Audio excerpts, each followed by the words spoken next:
Hey everyone! Today I'll be making a lavender and silk shampoo. I've been trying to formulate a shampoo similar to the quality of a traditional store-bought shampoo, and I think today's recipe is a good shampoo formulation. Stay tuned to see how I make it. To make this shampoo, I have separated the ingredients into 5 phases from phase A to phase E. In phase A, I am starting with the first surfactant, that's sodium cocoyl isethionate, or SCI for short. A surfactant, or surface active agent, is what will provide the cleansing properties of this shampoo. There are many different types of surfactants, and I'm using a blend of 3 surfactants to get great cleansing and foaming abilities, all while being mild on the hair and not leaving it stripped. When working with SCI powder, I suggest wearing a mask as the powder can be irritating when inhaled. The second surfactant I'm using is Cocamidapropyl Betaine.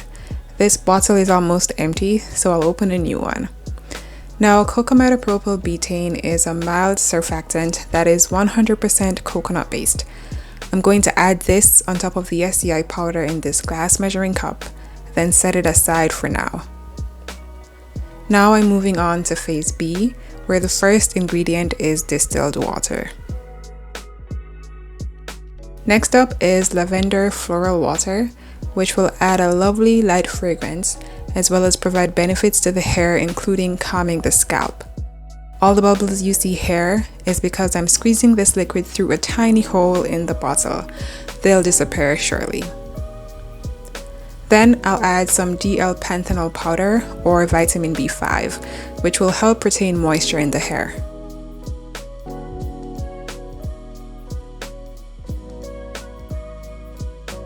Then I'll add some silk amino acids powder, which has the ability to repair and strengthen hair as well as penetrate very deeply into the hair cortex.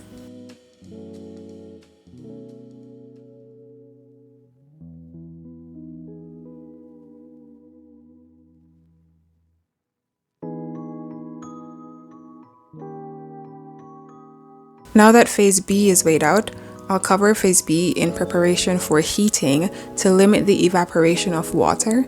Then I'll place both phases into a water bath, then place on the stove on high heat.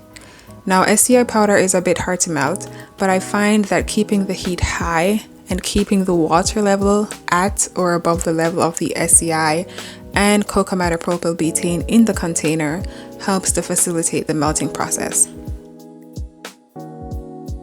Now on to phase C. First, I'll weigh out some Cationic Guar Gum. This will provide a bit of thickness to the shampoo, as well as great conditioning properties to the hair and also contribute to the foaming of the shampoo. To this, I'll add some Vegetable Glycerine, which is a humectant and draws moisture into the hair.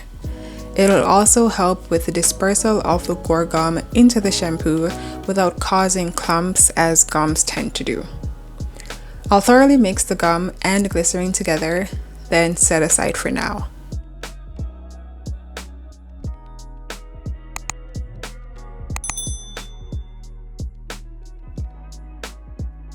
In phase D, I'm going to add some Caprylyl, Glucoside, and this is the third surfactant in this formulation.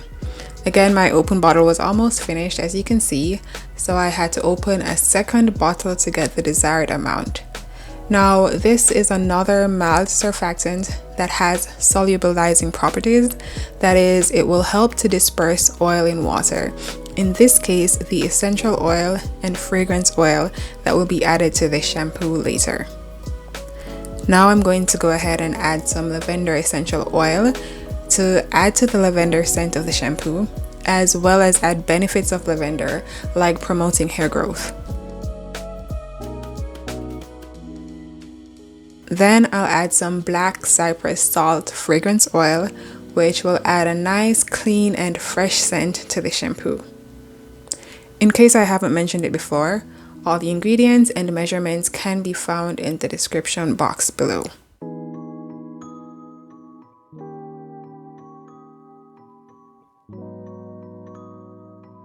Next, I'll move on to the final phase, phase E, which includes the preservative, which is Liquid Dermal Plus, to prevent against bacteria, yeast, and mold.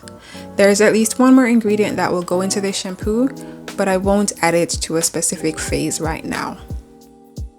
Now I'm just checking on my phase A and B on the stove. Here you can see the SCI powder and Cocamidapropyl Betaine has melted down to form a somewhat runny consistency. This took about 20 minutes to get to this point. I'm going to add phase A into phase B and put it back on the stove to fully melt the surfactant blend. This step will take about another 15 minutes.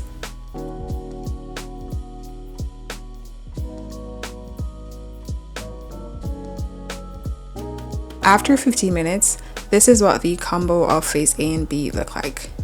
The SCI powder is fully melted and there are a bit of bubbles due to slight agitation. To this, I'll add the Guar Gum mixture and mix it in carefully. Too much agitation will cause a lot of bubbles that will take a long time to subside, so I'm careful not to overmix. Then I'm adding in phase D to the mixture.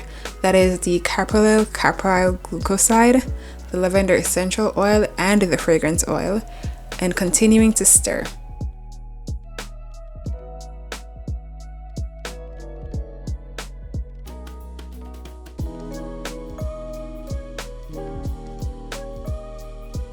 You can see the mixture has thickened somewhat already.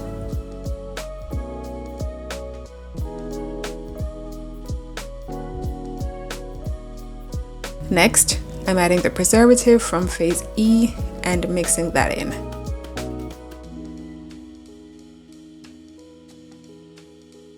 Now I'm going to test the pH of this shampoo by using these strips, and I'm going to drop a small amount of the shampoo onto this strip. I'm aiming for something between 4.5 to 5.5, as this is the pH of hair, which is somewhat acidic.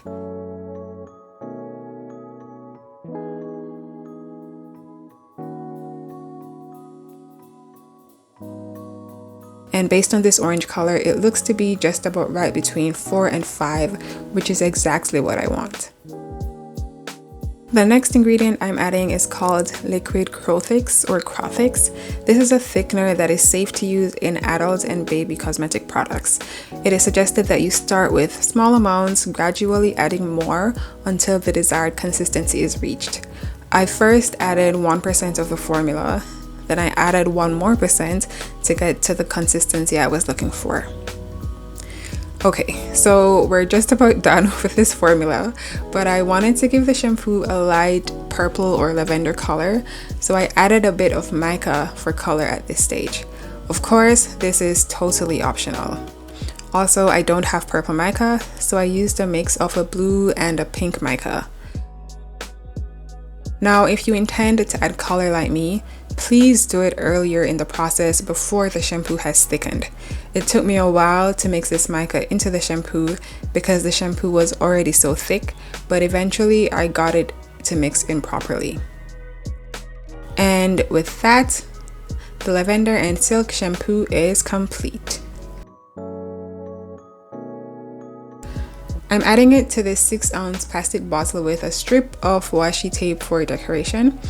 I had it out, that's the shampoo, to rest for about an hour, giving the bubbles a chance to subside, but then I decided to bottle it at this point. Within 24 hours after bottling, all the bubbles were completely gone. You can also see here the light lavender color that came from the small amount of mica. While it's not necessary, I do like the color of the shampoo. And you can see that it also has a thick but still easily flowing consistency, just like what you might get from a store-bought shampoo. So I use this shampoo since making it, and it smells great, it feels great on my hands and in my hair, it lathers up extremely well, and it left my hair feeling clean but not dry or stripped. I think this formula is definitely a keeper. In my next video, I'll make a lavender and silk conditioner to pair with this lovely shampoo. Stay tuned for that.